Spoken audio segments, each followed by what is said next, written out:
So the new update just came out in GTA Online yesterday, as I'm making this video. And I have to say, the update is just meh. It's not the best in the world, it's not the worst in the world, but it's definitely not amazing. Either way, Rockstar did state they would be removing some vehicles from GTA Online, so I didn't really think too much about that. I thought it was going to be some of those shitty vehicles that nobody ever uses anymore. But little do I know, when I wake up, I notice 200 vehicles have been removed from the game. And I know a lot of people have already talked about this, but like, bro, let's go over just a couple of the cars that have been removed that I don't think should have been removed. The ItzFrolickzYT, the Peyote Gasser, the Vamos, the Tulip, the Shafter, the Hellion, the Landstalker XL, the Tiguan, the Paragon R, the 190Z, the Cyclone, the Z-Type, and that's just a couple.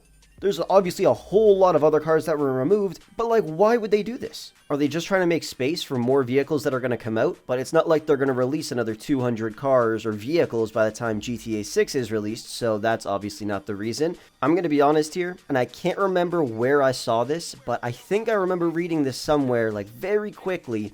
So, you guys know Luxury Autos and Simeon's dealership, how you can go in there and you can look at cars and possibly buy them if you want.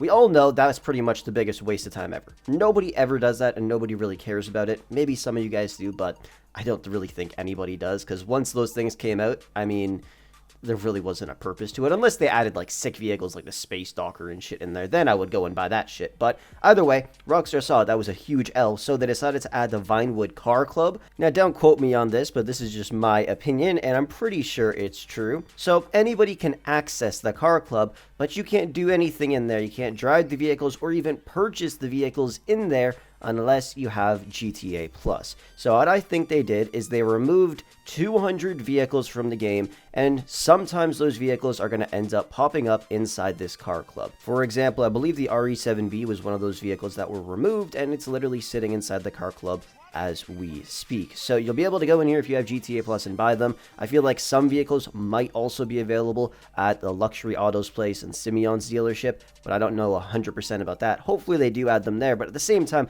what's the point of actually removing all of this stuff? Is it just so then more people will buy GTA Plus? I'm assuming that's pretty much what they're trying to do, and I don't understand why. You've already made billions of dollars off this game. Just let people enjoy it for a little bit. Now, when I say enjoy it, instead of removing content, they should have added content. And I've been saying this for a very long time. I can't believe they got it wrong. I don't know how, but like I said, instead of removing all these cars, how about you add the vehicles that are in GTA 5, but we don't have access to in online, like the cargo plane, some jets, some other vehicles you could find at the docks. Like, there's all kinds of vehicles that are in GTA 5 that aren't in online. So instead of removing vehicles from online, why don't you add the vehicles from story mode into online? Hey, that's a great idea, but instead they decide to remove 200 vehicles from GTA Online instead, and yeah, nice. Good job, Rockstar. So if that theory that I just said is true, then it makes sense why Rockstar decided to do this. And a lot of people would say, oh, just buy GTA Plus. It's only like $5 a month. Well, a lot of people aren't going to be able to afford paying $5 a month, even though it's not a lot of money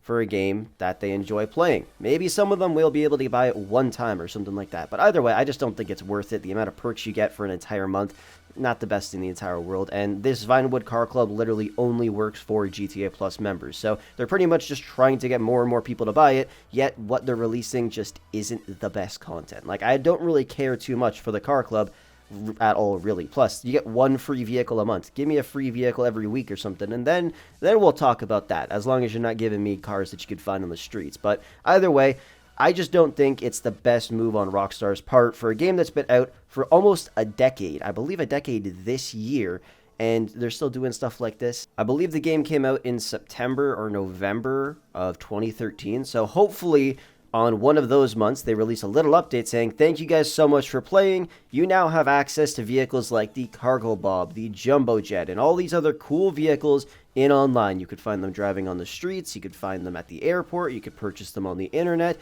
But in reality, I feel like they're just going to be like, hey guys, thank you so much for playing for the past decade. Here is 500K. Bye.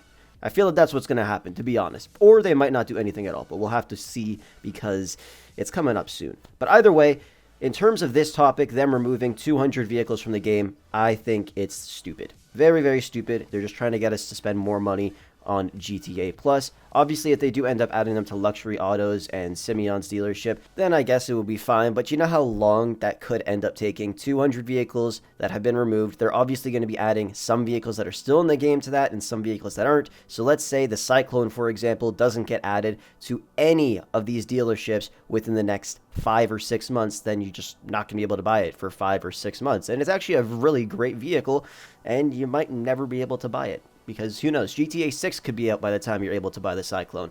Either way, I just think it's a really bad move on Rockstar's part. Let me know what you guys think down below in the comments section, and do you think the theory that I brought up is right? I think it is. I swear I read it somewhere, but I just can't remember for the life of me. Anyways, thank you so much for watching the video, and with that said, I will catch you guys in the next one.